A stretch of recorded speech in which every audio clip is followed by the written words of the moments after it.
want to state that the board had seen the latest draft, but I had made 3 typo corrections that had been identified by Mr. Smith. They were just typos, so I just wanted to let the board know that. They were not substantive changes. Resolution for Palo International LLC, Block 18, Lot 5-13, Mobus Place. Use variance, preliminary, and final site plan application. A motion to adopt. Is there a motion to adopt the resolution for Palo International LLC? So moved. Second. Roll call, please. Mr. Smith? Yes. Mr. Luxon? Yes. Mr. Viato? Yes. Chairman Saylor? Yes.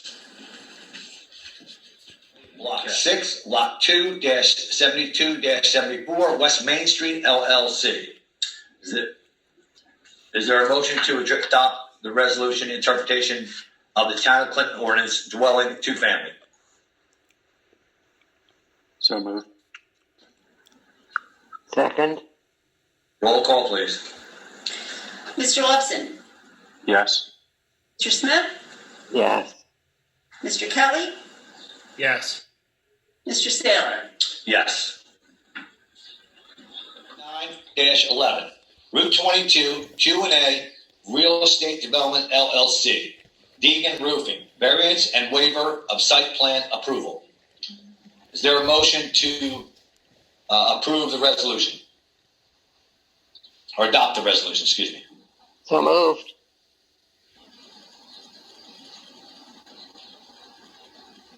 Second. Roll call, please. Mr. Smith? Yes. Mr. Kelly? Yes. Mr. Saylor? Yes. And I need a second other than Donna, because I need a second on one of the members that voted on the resolution. So, Mr. Luxon, Mr. Saylor mentioned before.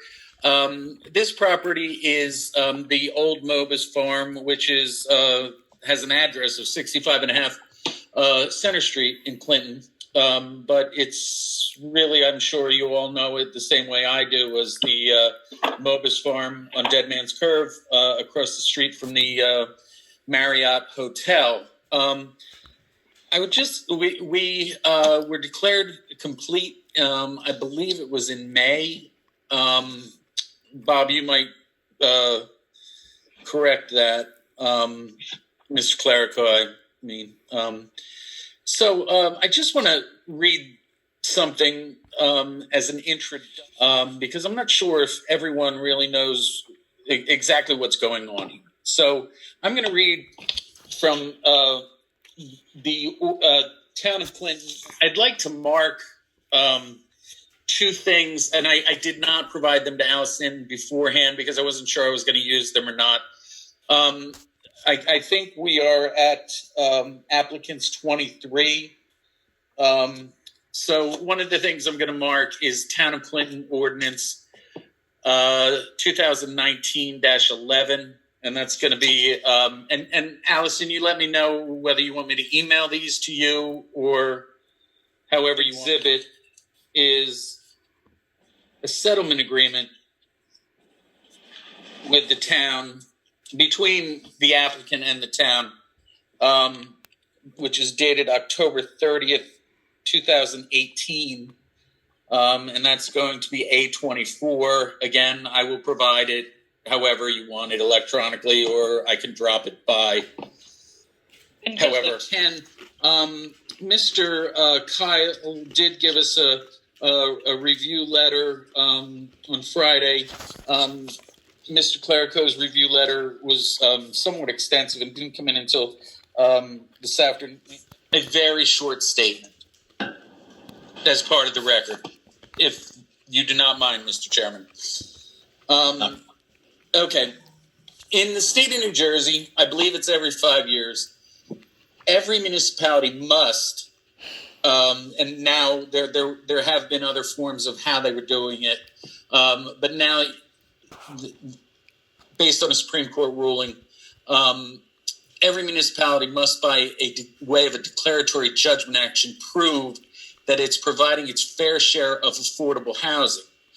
This is commonly known or referred to as Mount Laurel, COA, or simply low and moderate income affordable housing.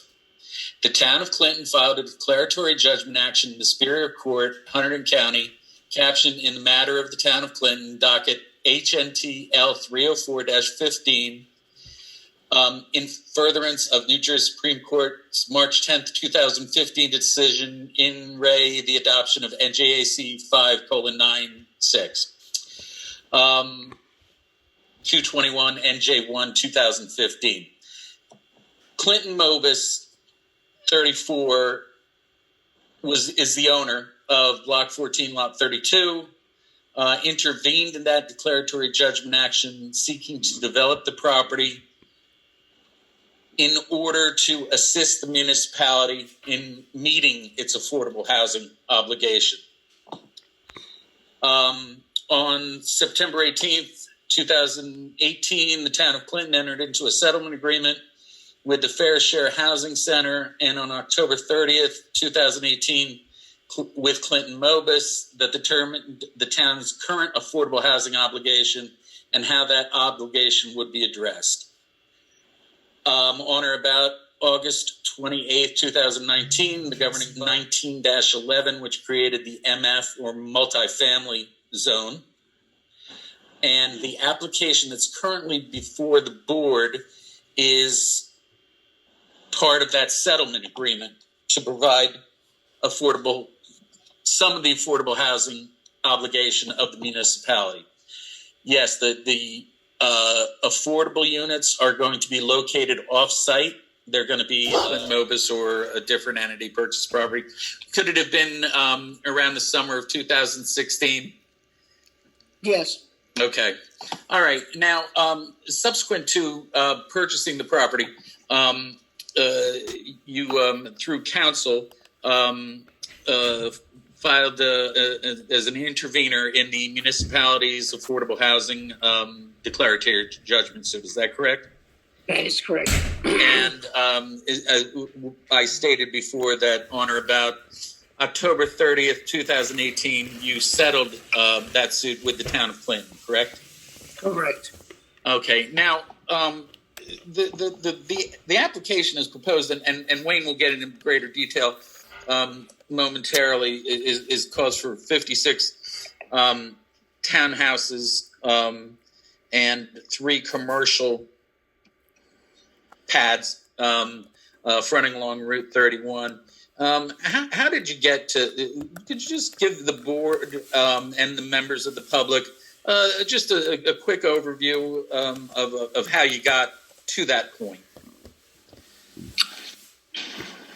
When we first filed the declaratory judgment, we thought the plan in terms of what we had to put on the property was to do apartments, and about 206 is my recollection.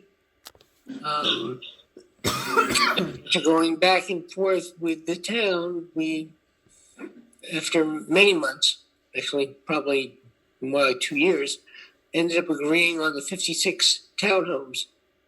The commercial that is along the frontage, and the 10 low and moderate income units, which would go on the music hall piece. Okay, so units were the subject of significant and lengthy negotiations with the municipality, correct? That is correct. And there was also a mediator involved. I believe it was Peter Buxbaum, who was a former judge of the Superior Court. That is also correct. Okay. Again, it goes back to a little bit the earlier question as to what's being approved here today versus what isn't. Can you explain, again, the incremental value that the variances that your project in totality is requesting and the incremental value that generates to you versus what generates to the community at large? Mr. Berg, that's a question of the value of the property. It's not an issue. I don't think the value of the property is an issue. Tangible value of this to our community is certainly an issue. Okay, I don't know that Mr. Meiskin can answer that question until we get much farther along in the application. But again, if he says he can't answer, that's up to David. I do not know how to answer that one.